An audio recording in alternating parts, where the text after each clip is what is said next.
saudara-saudara yang terkasih di dalam Kristus.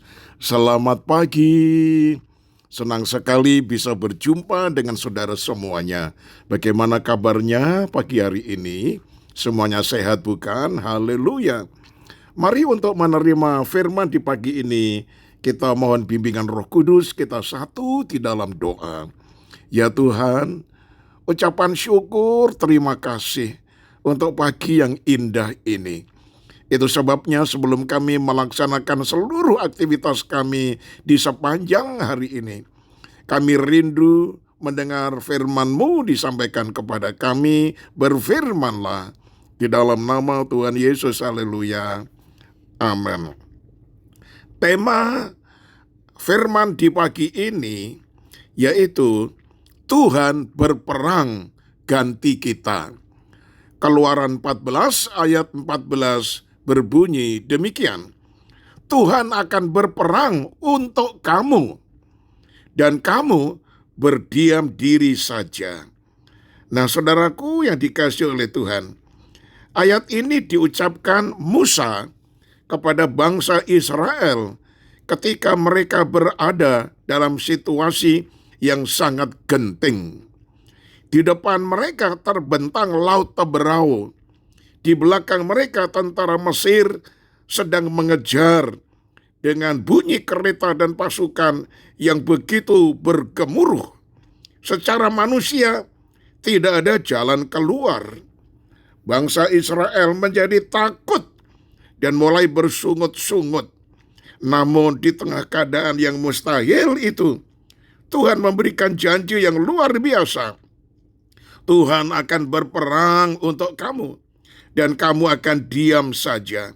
Nah saudara, firman ini masih relevan bagi kita pada hari ini, ketika menghadapi persoalan yang terasa terlalu berat untuk ditanggung sendiri. Ada beberapa perkara yang kita akan renungkan. Yang pertama, Tuhan sanggup menghadapi musuh yang tidak sanggup kita hadapi. Nah saudara, bangsa Israel tidak memiliki kekuatan untuk melawan pasukan Fir'aun. Mereka hanyalah bangsa budak yang baru saja dibebaskan. Demikian pula dalam hidup kita, saudara. Ada masalah yang tidak dapat diselesaikan dengan kepandaian, dengan uang, dengan koneksi, ataupun dengan kekuatan manusia. Ada pergumulan yang membuat kita berkata, saya tidak sanggup lagi. Nah saudara, kabar baiknya adalah Tuhan tidak pernah kalah dalam peperangan. Apa yang mustahil bagi manusia adalah mungkin bagi Allah. Daud pernah berkata, peperangan itu adalah milik Tuhan. 1 Samuel 17 ayat 47. Ketika kita menyerahkan persoalan kepada Tuhan, kita sedang mempercayakan pertempuran itu kepada pribadi yang tidak pernah mengalami kekalahan, saudara. Yang kedua, berdiam diri bukan berarti pasif, tetapi percaya. Perkataan tinggal diam yang dimaksud bukan berarti bermalas-malasan atau tidak berdoa. Berdiam diri berarti berhenti panik, berhenti mengandalkan kekuatan sendiri, dan mulai mempercayai Tuhan sepenuhnya. Seringkali kita ingin segera melihat jalan keluar, saudara, sehingga hati menjadi gelisah dan penuh ketakutan. Padahal Tuhan menghendaki kita tetap tenang di tengah badai. Nabi Yesaya mengatakan, dalam tinggal tenang dan percaya terletak kekuatanmu. Yesaya 30 ayat 15. Iman yang sejati, saudara, tetap percaya sekalipun jawaban Tuhan belum terlihat. Yang ketiga, saudara, Tuhan bekerja dengan cara yang tidak terduga. Setelah Tuhan memberikan janjinya, apa yang terjadi? Tuhan membelah laut Teberau. Jalan yang sebelumnya tidak ada menjadi ada. Bangsa Israel berjalan di tanah yang kering, sedangkan tentara Mesir yang mengejar mereka ditelan oleh laut. Nah saudaraku, Tuhan seringkali bekerja dengan cara yang tidak kita pikirkan.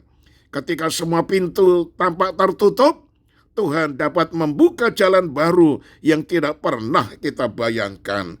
Karena itu saudara, Jangan membatasi pekerjaan Tuhan hanya pada logika manusia. Yang keempat, saudara, peperangan terbesar sudah dimenangkan oleh Tuhan Yesus Kristus. Selain peperangan hidup sehari-hari, ada peperangan rohani yang lebih besar, yaitu peperangan melawan dosa dan kuasa maut. Kabar sukacita Injil adalah bahwa Tuhan Yesus telah berperang bagi kita di kayu salib. Melalui kematian dan kebangkitannya, Ia mengalahkan kuasa dosa, iblis, dan maut. Karena itu orang percaya dapat hidup dalam kemenangan, bukan karena kekuatan sendiri, tetapi karena karya Kristus yang sempurna. Sebagai aplikasi praktis saudara-saudara pagi ini, marilah kita bertanya, masalah apa yang sedang membuat saya takut? Apakah saya masih berusaha menyelesaikannya dengan kekuatan sendiri? Sudahkah saya menyerahkan peperangan itu kepada Tuhan? Nah, saudara, belajarlah berdoa, percaya, dan tetap setia melakukan bagian kita, sementara Tuhan melakukan bagiannya yang tidak sanggup kita lakukan. Nah, sebagai penutup, saudara, ketika bangsa Israel terjepit antara laut dan tentara Mesir, Tuhan berkata, Tuhan akan berperang untuk kamu, dan kamu berdiam diri saja. Hari ini mungkin Anda sedang menghadapi lautan beraung dalam kehidupan, masalah keluarga, masalah kesehatan, masalah ekonomi, masalah pelayanan, atau masalah masa depan. Jangan putus asa, saudara. Tuhan yang membelah laut bagi Israel adalah Tuhan yang sama yang bekerja bagi kita pada hari ini. Dia tidak pernah berubah. Dia tetap sanggup membuka jalan di tempat yang tidak ada jalan. Percayalah, ketika kita tidak sanggup lagi, Tuhan mulai menunjukkan kuasa-Nya. Mari kita satu dalam doa. Bapa Surgawi, kami bersyukur karena Engkau adalah Allah yang berperang bagi umat-Mu. Ketika kami menghadapi masalah yang besar dan jalan yang buntu, adalah kami untuk tetap percaya dan tidak takut. Kuatkanlah iman kami ya Tuhan, untuk bersandar kepadamu dan melihat pertolongan-Mu dinyatakan pada waktu yang tepat. Kami serahkan seluruh keluarga kami dalam naungan dan penggembalaan tangan Tuhan. Bawalah selalu kepada air yang tenang dan rumput yang hijau. Cukupilah segala kebutuhan mereka, dan Tuhan senantiasa berperang ganti mereka apabila mereka menghadapi pergumulan. Dalam nama Tuhan Yesus kami sudah berdoa, haleluya, amin. Salam saudaraku, sampai berjumpa esok hari. Terima kasih atas segala